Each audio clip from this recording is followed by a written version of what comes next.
Hey everyone, welcome to the Everyday Human podcast. My name is Easton Taverna.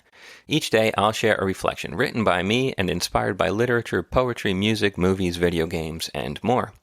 And after that, I'll share a prompt for you to write your own reflection. Together, we'll explore what it means to be human. Every month, we'll walk a new path, taking a look at life, death, the universe, and everything in between. Thanks for coming along. I'm glad you're here. For more, visit eastontaverna.com or join me on Instagram at _everydayhuman. Just a quick note before we get started on today's episode. I wrote today's reflection and all of them over the course of the last year. So today's reflection is not in direct response to current events. Although it could be read that way quite easily, couldn't it? And I think it just goes to show how timeless Shelley's poem Ozymandias is. So, on to the episode. Hello, everyone. How's it going today? My name is Easton Taverna. Welcome to the Everyday Human podcast. We are 4 days into the new year, January 4th. Today's reflection is called The Sands of Time Cover All. And it was inspired by Percy Byssche Shelley, in particular his poem Ozymandias. Shelley is one of the major romantic poets. He was married to Mary Shelley, the author of Frankenstein. Talk about a power couple. Sadly, Percy Shelley died at a young age of 29 from drowning in Italy after his boat capsized in a storm. I recently was looking into his life a bit, reading more about him. Very interesting person, interesting life, and a wonderful writer, obviously, for dying at such a young age. But yeah, so today's poem, Ozymandias, I first read this, it was probably back in high school, like 9th or 10th grade English.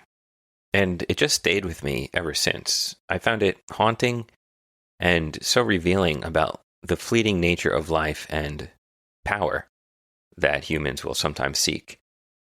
Shelley's work is wonderful and certainly worth checking out if you're not familiar with it. So, onto the poem, Ozymandias. It goes like this. I met a traveler from an antique land who said, 2 vast and trunkless legs of stone stand in the desert. Near them, on the sand, half sunk a shattered visage lies, whose frown and wrinkled lip and sneer of cold command tell that its sculptor well those passions read, which yet survive, stamped on these lifeless things, the hand that mocked them, and the heart that fed. And on the pedestal these words appear. My name is Ozymandias, King of Kings. Look on my works, ye mighty, and despair. Nothing beside remains. Round the decay of that colossal wreck, boundless and bare, the lone and level sands stretch far away. And now here's my reflection on Ozymandias.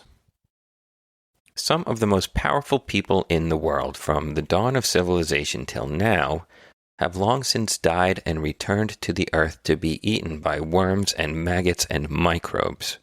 Their names and deeds, both the good and the bad, completely washed away by the tides of time.